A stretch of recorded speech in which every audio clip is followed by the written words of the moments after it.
morning, everybody.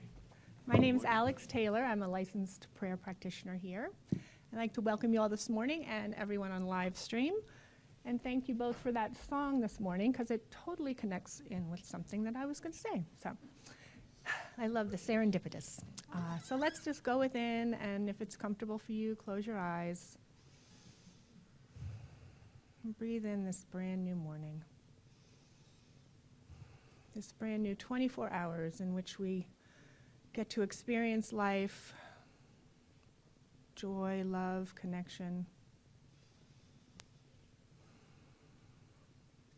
And I'm grateful for each one of us that is here this morning in our sanctuary or on live stream.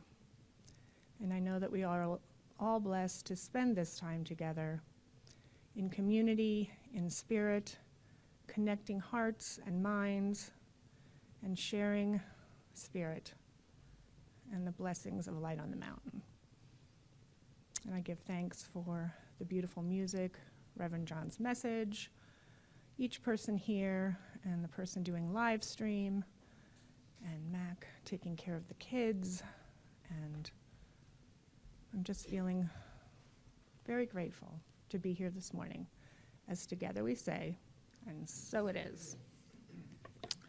So yesterday I spent a good amount of time with this book, The Places That Scare You, A Guide to Fearlessness in Difficult Times by Pema Chodron, one of my favorites. And I was trying to piece together what I wanted to talk about, read, taking a sentence here, a paragraph there.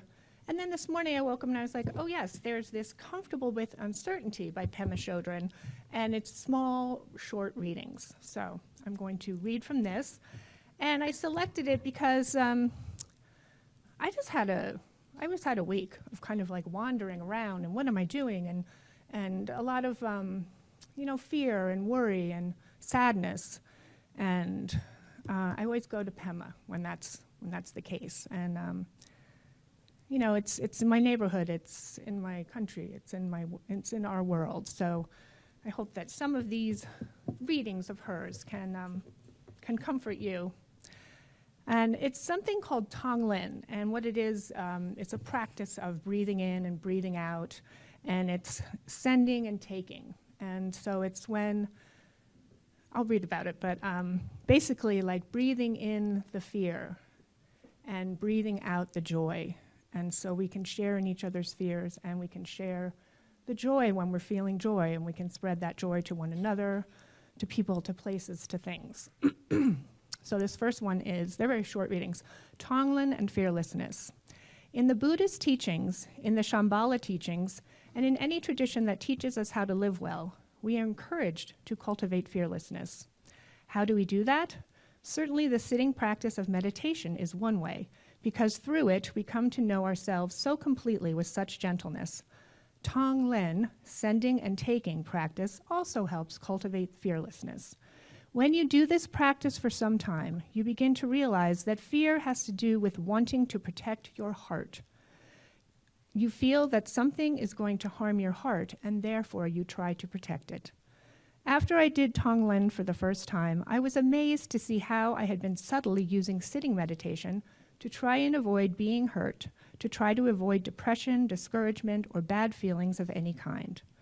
Unknown to myself, I had secretly hoped that if I did the practice, I wouldn't have to feel pain anymore.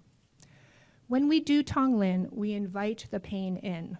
Tonglen takes courage to do, and interestingly enough, it also gives us a lot of courage because we let it penetrate our armor.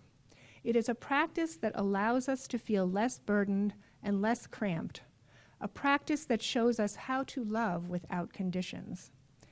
Negativity and resentment occur because we're trying to cover the soft spot of bodhicitta, which is awakened mind or open heart. In fact, it's because we are tender and deeply touched that we all do this shielding. It's because we have this genuine heart of sadness to begin with that we even start shielding. In Tonglen practice, we become willing to begin to expose this most tender part of ourselves. And then this reading is on the spot Tonglen. Doing Tonglen throughout the day can feel more natural than doing it on the cushion. Okay. On the cushion. For one thing, there is never a lack of subject matter. Daily life practice is never abstract. As soon as uncomfortable emotions come up, we train ourselves in breathing them in and dropping the storyline. At the same time, we extend our thoughts and concerns to other people who feel the same discomfort. And we breathe in with the wish that all of us could be free of this particular brand of confusion.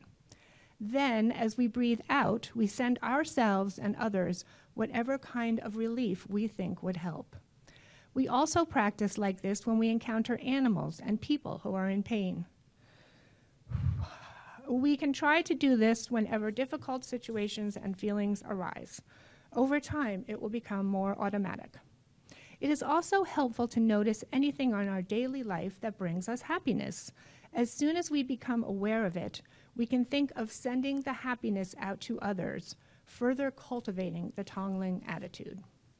As warrior bodhisattvas, the more we train in cultivating this attitude, the more we uncover our capacity for joy and equanimity. Because of our bravery and willingness to work with this practice, we are more able to experience the goodness of ourselves and others. We're more able to appreciate the potential of all kinds of people, those we find pleasant, those we find unpleasant, and those we don't even know. Thus, Tongling begins to ventilate our prejudices and introduce us more to a tender and open-minded world. And now we're going to do our affirmation for October, which is on your insert, and we'll say that together. I perceive everything as pure potential and possibility as I let go of any attachment to the forms of the past. Thank you, Alex. Good morning, everyone. Thought of the day. Somewhere along the way in my journeys, I spent some time talking with students about discovering creativity. I used to do some workshops around that. And one of the things that I would ask people to do was to take a different path. If you take the same journey to work every day or to school every day or to the store, that you would find an alternate route to get there. And while on that alternate route, to notice the things that you might notice along the way because it's different. And once you've done that a few times and you've noticed a few things, then to go back to the old route, the way you've driven a million times before, and see if there are things on that route that you haven't noticed. Pretty productive. I might invite you to do that as well. Tomorrow morning, if you're driving somewhere that you've driven 1,000 times, maybe turn a block earlier or a block later and take a different route. Notice what you see. Notice how much easier it is to observe some things if they are new.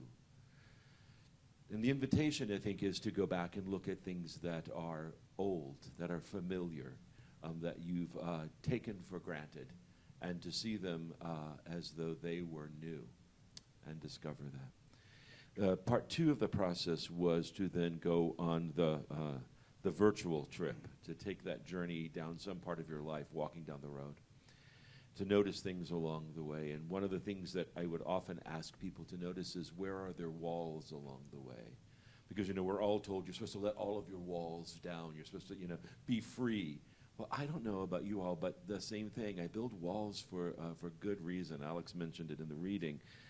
We build walls to protect ourselves. If there's a tiger over in that field, I would like there to be a wall between me and the tiger. And so we build walls for our own tigers, whatever we define as that tiger or bear or something that's not great.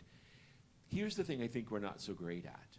Going back and getting the ladder out, climbing up, looking over the wall and seeing if the tiger is still there. Maybe the tiger's turned into the sweet little cat, no longer with the power and the energy of the tiger. And now maybe you still need a little picket fence, but not like a 9-foot steel reinforced, barrier. And that you can start to develop relationships with some things that in the past have seemed bad or scary, and that maybe now, there's a chance for a new relationship. That's my thought today. Now, you've done my whole class on creativity, so notice how creative your day is going to be.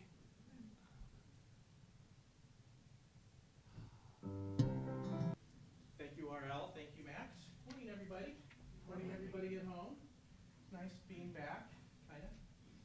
You know, it was sunny in Monterey last week, and I wore short sleeves. And it was so interesting. So actually we spent a day at the aquarium, which is amazing. Spent about a half day whale watching, saw lots of great whales out there. But our plan was, let me just see. You're correct. I know. And now you can really hear me, especially at home. Anyway, so we came in, arrived at noon. Hotel's not open until 4. So we thought the first day we'll just do some driving around, like up and down the coast and go to Carmel for lunch. Mac, it was his big birthday with the 0 at the end. So, we went and watched, looked at wheelchairs and walkers for him. But he never been to Carmel or any of that area. And so we're going to do a lot of driving because it's the California coast. This is what you do. And we get into the Monterey airport, which is kind of like our airports, like a one-horse airport kind of thing, pretty limited in services, as they say. And I had reserved a car or something like Toyota Camry or better. You know how that is. But I get to the desk and said, we have one car left. I said, well, what is it? It says, would you be willing to drive a red Mustang convertible for the weekend? Oh, I couldn't possibly. So it's just fun. I'm a native California, but your California dream fantasy again. You're in the red Mustang, and you're driving up the coast, up to Carmel. So it was a lot of fun. But here's the thing: when you live up here, you're used to buying cars that you have to step up into. Do you have any idea what it is to kind of drop into a Mustang? Even when you're bodily able, if that's even it's a word, it's even both of us how do you get into this thing, and then how do you get out? But anyway, it was a great trip. So this month we've been talking about the art of possibility. And so I thought as we'd finish this up and move on to something else, because we never truly move away from possibility of consciously co-creating with the divine a life of meaning and purpose. And again, when we talk about co-creation or setting intentions or anything like that, as we teach it here, it's not about getting a laundry list of things you think you want in life. Again, we all like stuff. We all like Mustang convertibles to drive around. And it wasn't like I was, I have to have this intention to have this amazing car. It's just, the possibility is how do you want to feel when you get up? What do you want to look forward to? And not necessarily something specifically, but what is that feeling of the excitement about life that we all want to have? Whether you're working full-time or retired or somewhere in between, or if you have large family or no family at all, what's that thing that, as I say, what's the why that makes you cry? What's that purpose that you feel like I'm living a full life regardless of what the activity is? So when I talk about the art of possibility, it's that level. Don't reduce it to just, gee, it would be nice to have, would be nice to go, whatever, and those things are nice. But what's at the core of it? That, as I say, if you were looking, let's say, to have more unconditional love in your life, and you're bringing that to prayer, and you're bringing that to forming an intention, and you start, as humans, you think, well, what should that look like? What should he or she look like if it's a person that you're looking at? But to say that, the question I ask people, if unconditional love would show up in your life in its purest form, would you care how it showed up? I mean, think of that. Would it matter what form that it showed up, if it showed up? It wouldn't matter to me. So when we're setting in intentions and looking to co-create with Spirit and the divine in our lives, look at the core idea or principle that you're seeking. It'll show up in its perfect form. And so when we are looking at creating our life as humans, I think that's where we get stuck. We can't get away from trying to envision what that form is. And if you look at different books about affirmations, they say, you really have to get it down to the color of the seats in the car or something like that. No, you don't.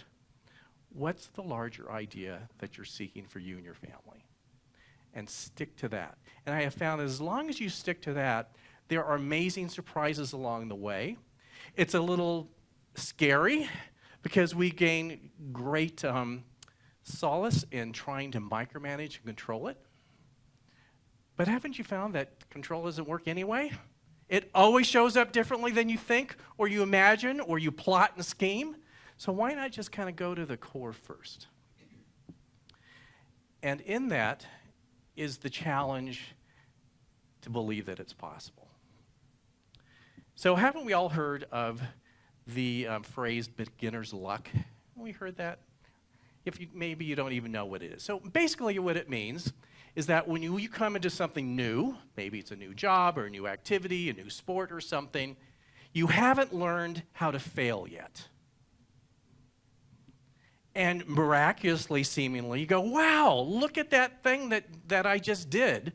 And they say it's beginner's luck because usually if it's something you're pursuing for a while, people start to tell you how difficult it is and how unlikely it is that you're going to continue in your good fortune and that you're going to stumble.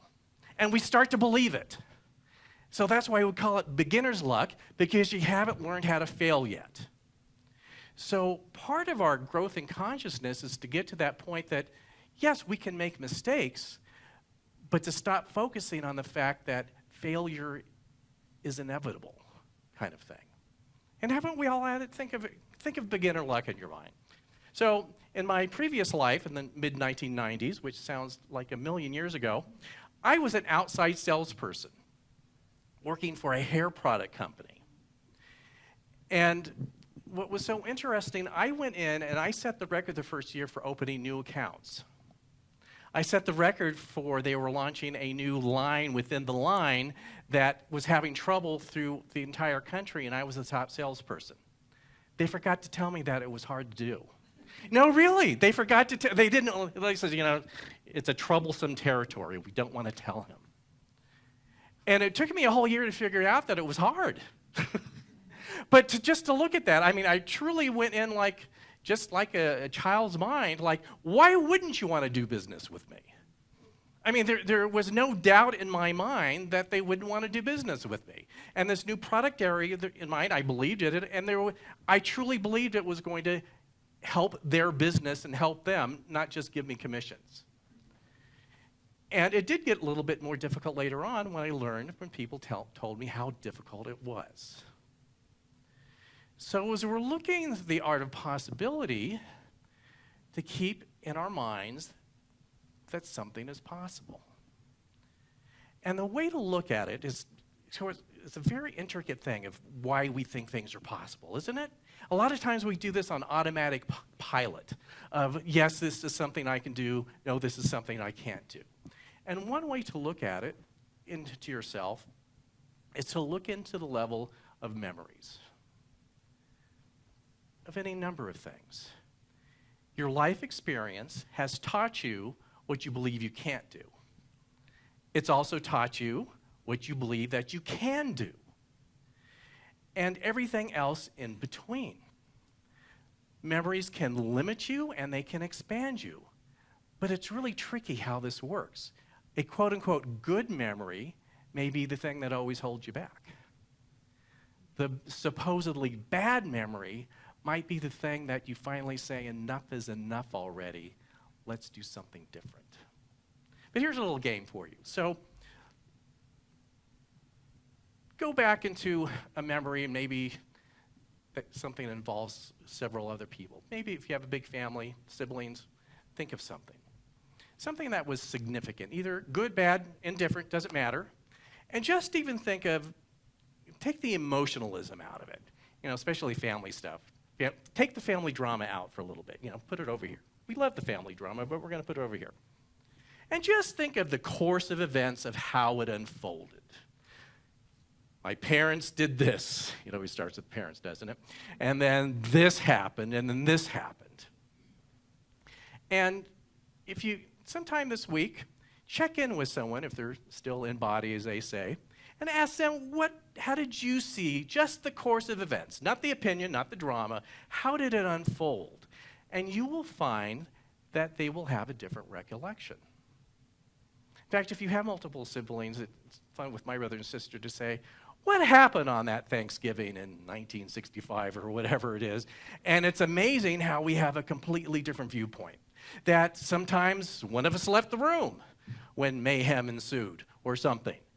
And the further you get from those memories is that we start to fill in the blanks. We say humans hate a void. We start to fill it in. And we start to even form beliefs and opinions about something that actually didn't happen at all.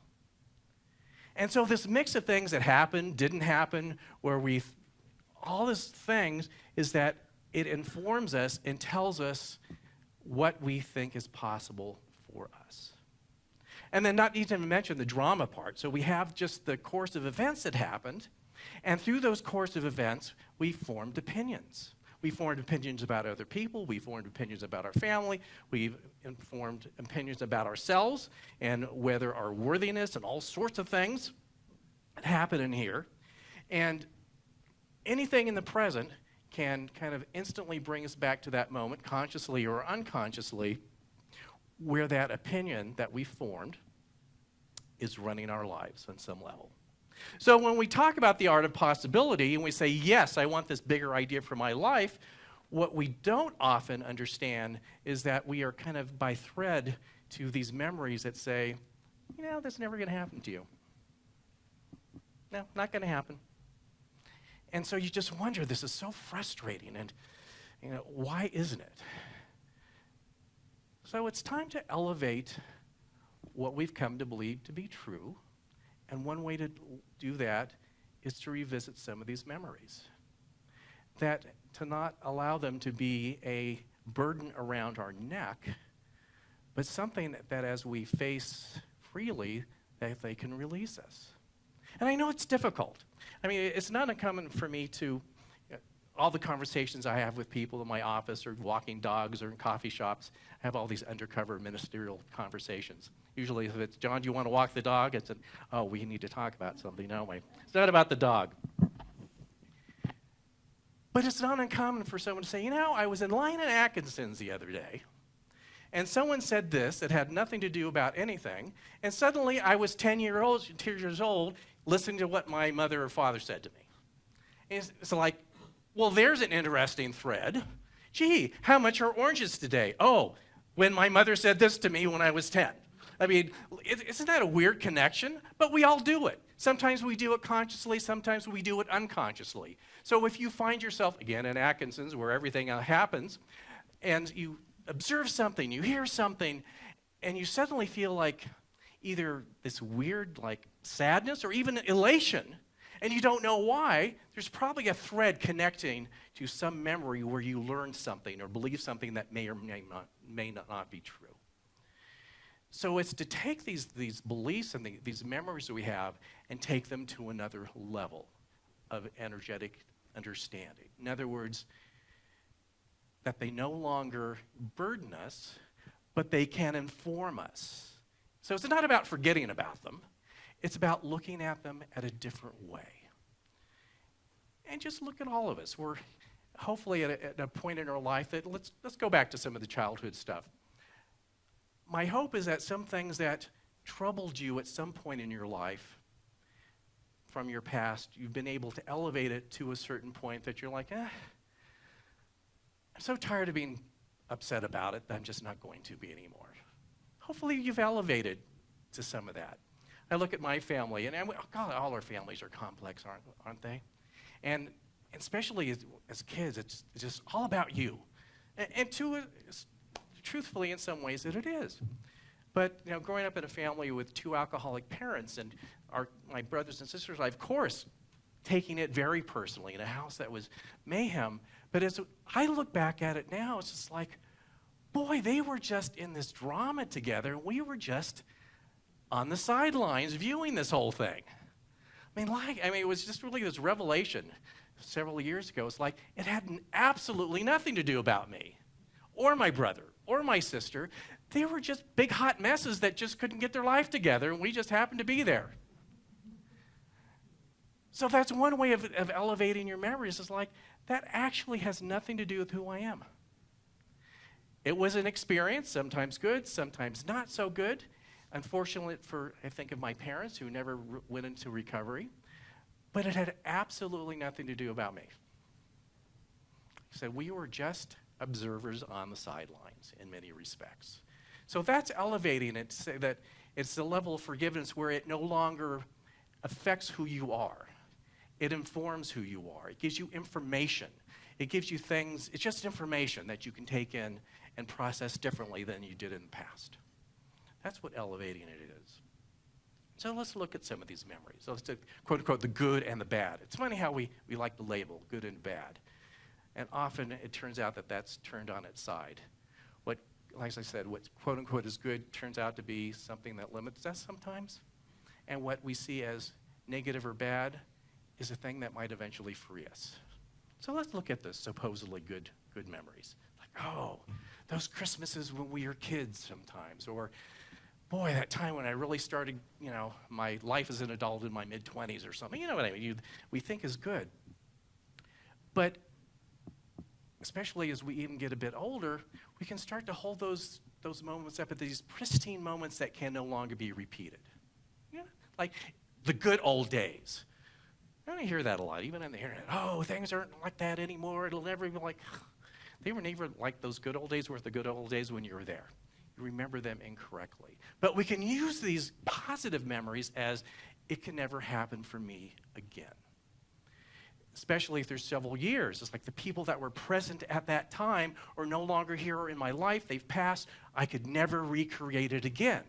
And so sometimes when we go into something new or a new possibility, that positive memory can actually stop us.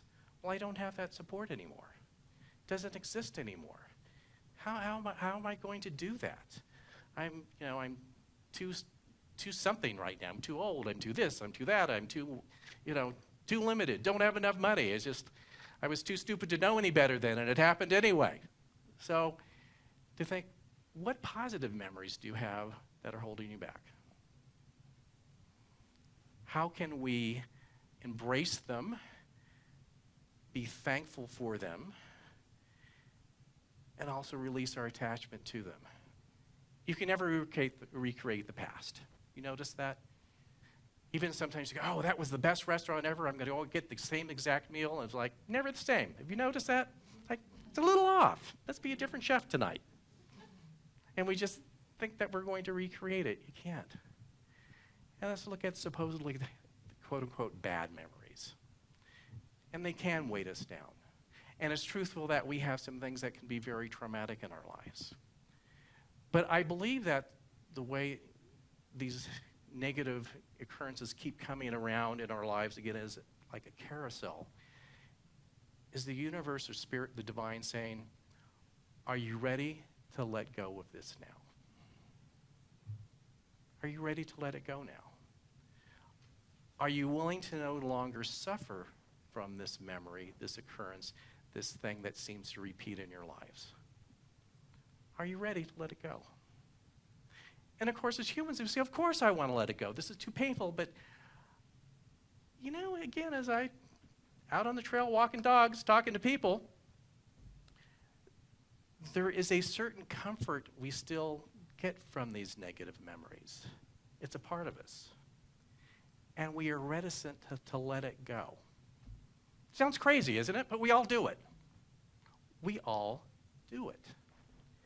So the question, as you see these, threads just connected to this, say, are you ready now to bless it along its way? And again, are you ready to elevate energetically that memory where it no longer has a negative effect on you and what you're doing? Are you ready, as you say, I want this next large possibility in my life, are you ready to no longer make excuses while you're keeping that barrier? And I have people argue with me. It says, isn't it time to No, you don't understand. It was so terrible and so horrible. I could never stop thinking about it. Well, I don't want to tell you. So, and I know, and I don't want to reduce it to something that's so simple. It's a very deep decision to say, this hurt no longer does me any good. It no longer does me any good. And I am ready to walk away from it or begin the journey of walking away from it. But again, this is so complex. And often our memories are a mixture of quote-unquote good and quote-unquote negative. And how do you get to that nucleus of that portion within there, that something that can really help you transcend the good and the bad? So, as I said, I was in Monterey this week, and it's a very special part of the world to me. You know why, too. So in Pacific Grove is the Asilomar Conference Grounds. How many people are familiar, even know what that is? So it's an amazing place. It started off in the 1910s as a Girl Scout campground on the beach. And it turned into this, conference retreat center. And the older buildings were designed by Julia Davis, I believe her name is, who was the architect for Hearst Castle. Again, something amazing for a woman to accomplish at that time in history. I mean, really significant. And it's really picturesque and wonderful. And Center of Spiritual Living, under different names over the years, had retreats there, week-long retreats, for about 60 years in a row. And something that, beginning in the mid-1950s on, and something that I took part in. And it became sacred ground for us in many ways. But as change always happens, we suddenly stopped doing it. Center of Spiritual Living now has an in-person retreat every other summer, and Asilomar is on the rotation of places. It actually did have met this year in 2023 in August. And it's funny how sometimes you think the universe conspires against you. I said, there is nothing that's going to keep me from going there, and I wasn't able to go. And I thought, well, that's a weird thing. What's going on here? But that's a whole other story of conjecture. But anyways, our retreats would be 7 days long. And something about that place allowed people to overcome what was their burdens.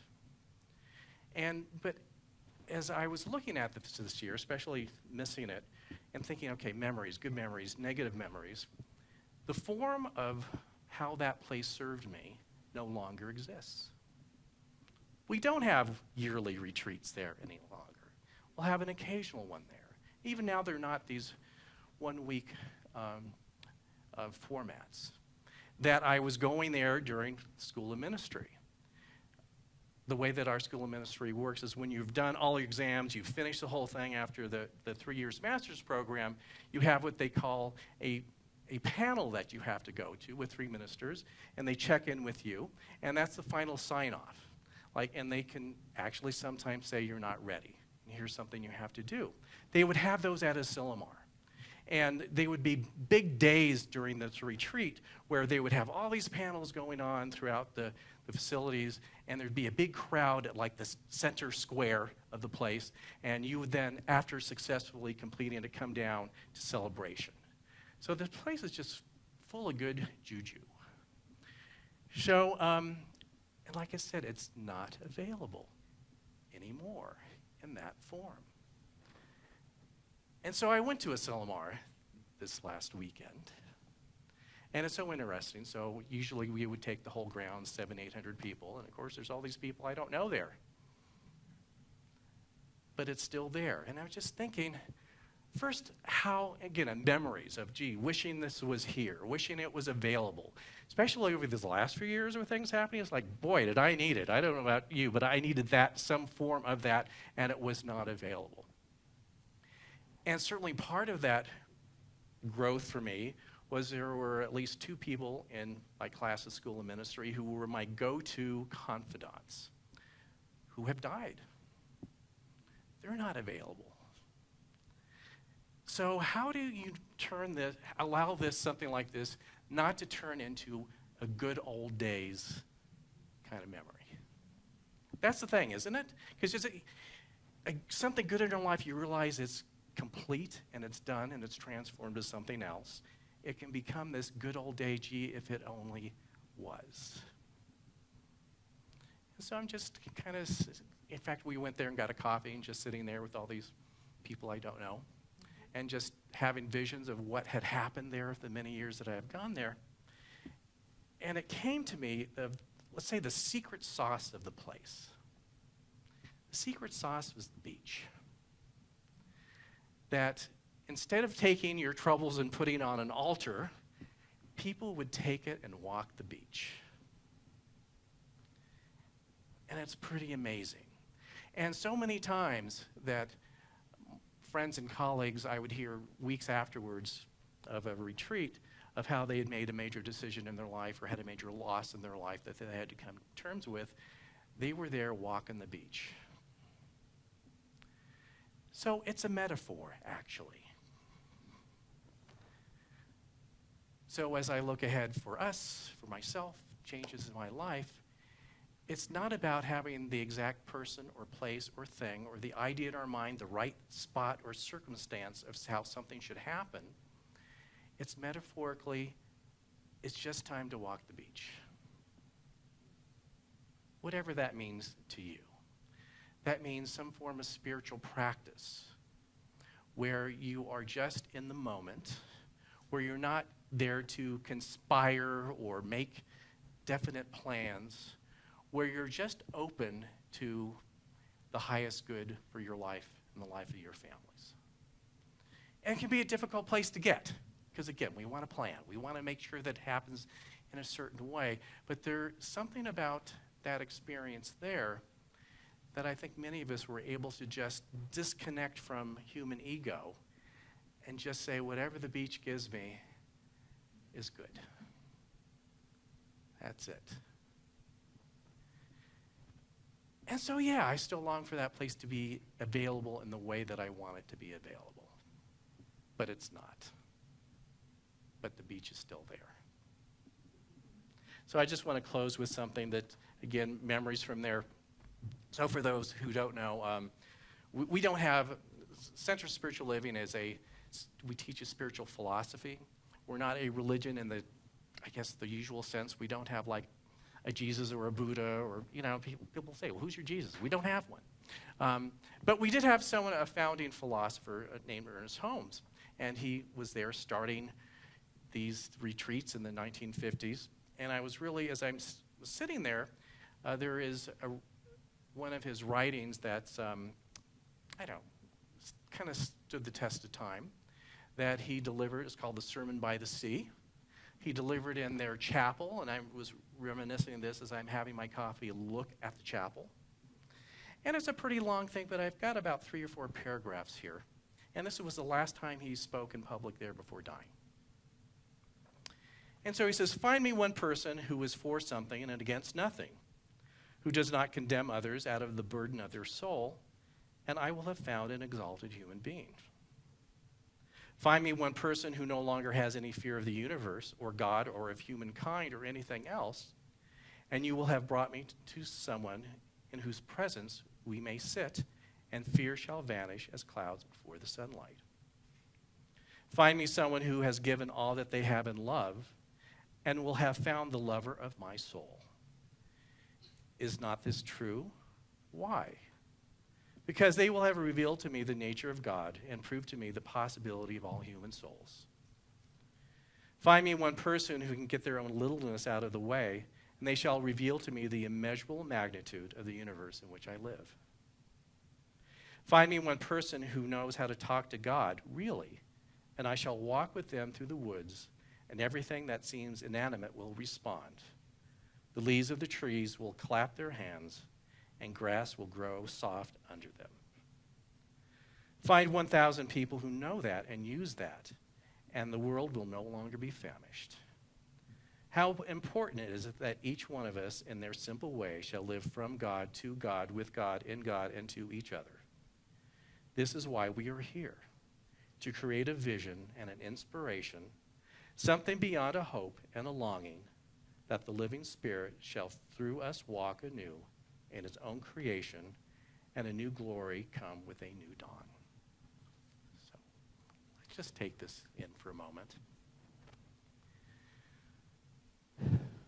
And let us give thanks for this amazing place that we live, our own version of the beach. Know that as we allow it, that it is a place of great inspiration, a place where we connect with all that there is, with each other, with the soil, with the presence of the universe, allow our hearts and mind open up to the infinite possibilities.